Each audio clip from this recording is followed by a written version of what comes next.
This is Burr Martin for BleedingCool.com, and I'm with Jason Halverson. Jason Halverson. And you kind of control. You're one of the heads of Comic. I'm a co-founder and director of Costume Characters for Causes. Yes. All right. And this is, how many years have you been here? We started officially as a nonprofit business in 2012. So this makes officially 5 years. But we were doing it for about 2 years before that.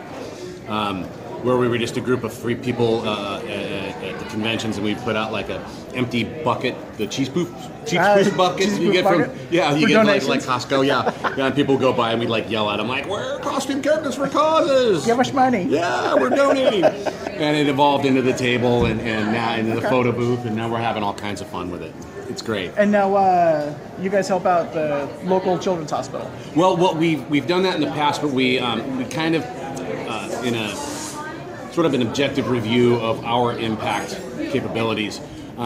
Donating $1,200 to Seattle Children's didn't have as much of an impact as it did $1,200 to the Camp Good Times. Got it. So while we love the Seattle Children's Hospital and do anything we can for them, we're such a small group that when we raise $1,000, that goes directly to the camp. That's one child for an entire week. Takes care of them, or can take care of a number of meals for children. So the impact is much, much greater, and that's one of our primary goals is awareness and impact. Okay. Yeah. And then you guys have heroes all through the weekend. Come in, a little donation, get a photo with them. You don't have to chase down cosplayers; they're all right here. Yeah, they're all right here, and we kind of use the model that the 501st has done, where you come in, you get your photo. They're free, but we accept donations, and then right now you can just like download them off of our website. So you go out there and get them.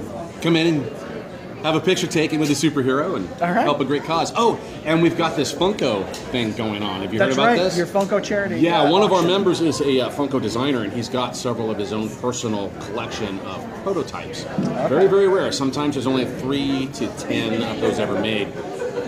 And we've got a silent auction going on right now for 3 of them. And then we're going to have a live auction Sunday here with an auctioneer and everything. It's going to be crazy. What time is that? It's going to be fun. That's at 12. The silent auction actually wraps up at 12. The live auction should be starting right around 12:30. All right.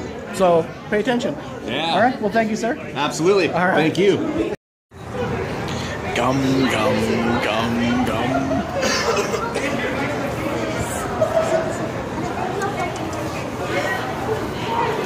Wait. That one's mine. Hey, do you have any gum? Do you have any gum? Oh. Now I want gum. It's Burr Martin here with Kayla from BleedingCool.com. And tell me a little bit about the Star Wars experience, 501st experience. Yeah, of course. So we're the 501st. We have the Rebel Legion here and the Saber Guild as well. And we are putting on the ultimate Star Wars experience this year here at ECCC. So we are a all-volunteer group. All of our costumes, all of our props you see here are all made by us. It's a lot of hours and a lot of dedication we put into it. They're pretty fantastic. We have some movie sets. We have the Falcon Bench, we have an Endor speeder bike, we have an X-Wing cockpit, all very cool stuff. And this is bigger than last year. It is bigger than last year. Yeah, last year we were in the basement. This year we have moved up by floor. We've really opened it up. We have about 50 extra feet of room. It is pretty awesome. And how many little displays are there over there? Oh gosh, that's a really good question. You've got a bike, you've got Ewoks, you've got we have Han Solo and Carbonite as well. We have Blaster Trooper. You can shoot some Stormtroopers with some Nerf guns. All right. Well, thank you very much. Absolutely. And all proceeds are going to the Seattle Children's Hospital. All right. Thanks. Yeah.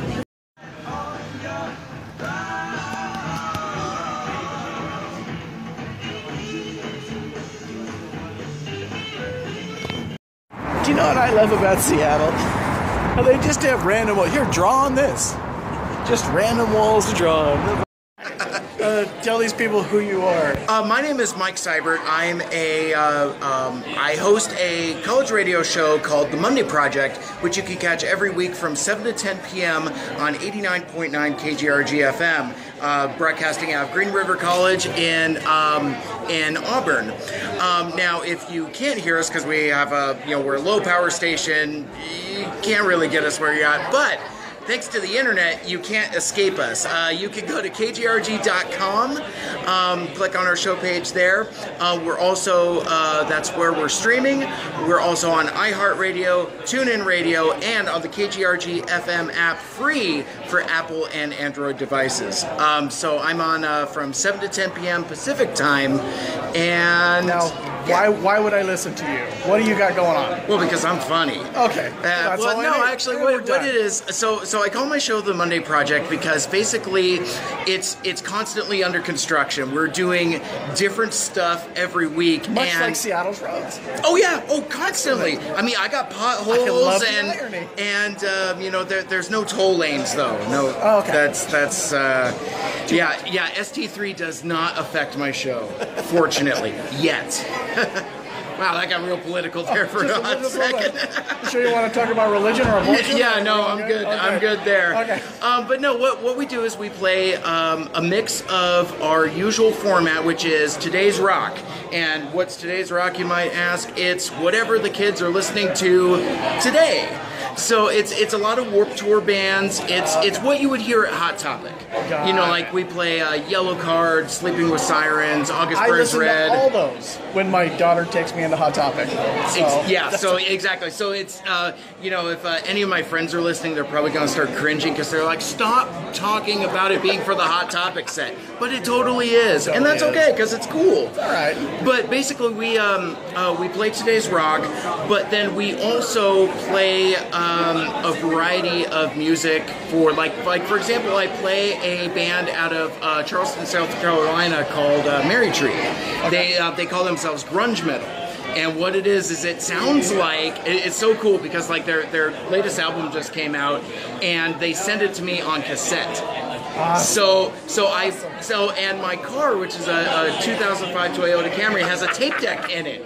It's very convenient. So I'm listening to it's new music that sounds like old music on old technology. So it's awesome, but it's really cool. It has like that early Soundgarden sound to it, some Pearl Jam in there. They say that it kind of blends the power and the pretty. You know, it's very smooth melodic harmonies, but with some really forward guitars also. I'm describing it like a wine tasting or something over here, but no. We also feature a lot of nerd music. You know, like Nerd Rockers Kirby Crackle from right here in Seattle. I play a lot of nerdcore like MC Lars, MC Chris, Mega Ran, you know, Schaefer the Dark Lord, whoever else you can think of on the nerd music. You have your finger on the pulse, baby. I'm telling you. I try. And a lot of it is just from word of mouth and putting it out there. It's like, hey, I am a huge fan of MC Lars. Do you want to be on my show? You know, that kind of thing. Like, I connected with a guy out of Caldwell, Idaho. I saw him at a festival, and he was just doing, he calls his music hip-hop punk rock. And it's kind of like, it's Rage Against the Machine with more rap influence in it. It's very aggressive, in-your-face hip-hop, but it still kind of has that I mean, he's got drums and rhythm guitar and all that. It's really, really good. So that's what we do musically. It's a combination of everything we do normally on KGRG FM, plus the stuff that I bring in through just basically interacting. Like, I'll get an emails or a tweet or an Instagram post. It's like, hey, check out my stuff. I'm like, I'll check out your stuff. I can do that. And that's easy. I love when people go, hey, can you do this for me? You bet. That's way easier than me looking. Exactly. Because like my show is very unique in that we have specialty music shows where basically they go out and curate their own playlists and they go out and find music. I don't do any of that. I'm old and lazy. But what I do like is when people come out to me and say, check out my stuff. And, you know, quite honestly, I very rarely, unless the only time I've told somebody that I won't play them is because there was so much swearing in the music that it just took so long for me to edit it. I know. But I mean, so I don't even necessarily, you know, because I tell my friends that I have the musical fluency of a partially thawed fish stick. You know, I know what I like, but I don't necessarily know what other people like. So what I do is I just throw it out there and I kind of let you decide as you listen. Like this. Yeah. Exactly. If you want to hear more, let me know. And yeah, I mean, so I've interviewed these bands, I've played their music, and really that's kind of what KGRG is all about. You know, finding those new sounds, those new bands, promoting them heavily, playing them heavily. Like we were one of the first radio stations to play Nirvana. Nirvana actually played a show at Green River College on our stage on May 26, 1989. It was one of their first shows. $5. $5 to see Kurt Cobain and Nirvana. Brand new Kurt Cobain. Yeah. We have a nice framed picture of it in our studio. Cool. I'll have to send that out later. But it's so we've always done that. Like, you know, MXPX, My Chemical Romance. You know, all those bands we played on KGRG FM before everybody got them. Like most recently, two things I can think of off the top of my head. One was the Front Bottoms. They're huge on the End. We played them months before. Same thing with Bring Me the Horizon. They're huge on KSW, the rock station. We found them back in the summer. Nice. So it wasn't until I was listening to the corporate stations and having that, it's like, wait a minute, I know that song. Oh my God, I've played that music. That's great. So musically what we do, but also we're since obviously I see the counter there. That's funny, but very obviously I could just talk all ding dong day. So I've taken what I've done though is I've taken, we're a music forward station and I made a talk show out of it at night. Sweet. Yeah. So basically, and it's not because, you know, I have like, you know, this depth and breadth of topics. It's just that I can't shut up.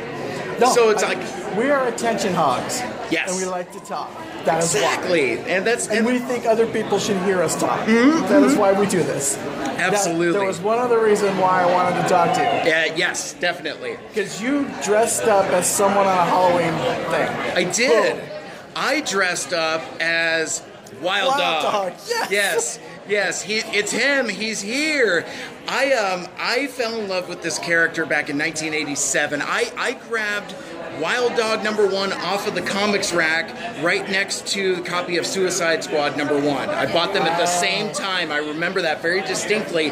And there was just something about the character's look, you know, and because it's everything. I mean, that was the thing was the guy said anybody could be Wild Dog. Yes. That's why he got the shirt and the hockey mask. Anybody could buy these things. Yep. And be a vigilante. And that's what I love about it. It's like, you know, the character traits are so delightfully absurd. Oh yeah. I mean, between like the camouflage pants and a bright white hockey mask, the Jason Voorhees style hockey mask. It's like, so where I introduced this character on the radio was we played a game called Is It Real or Is It Fake?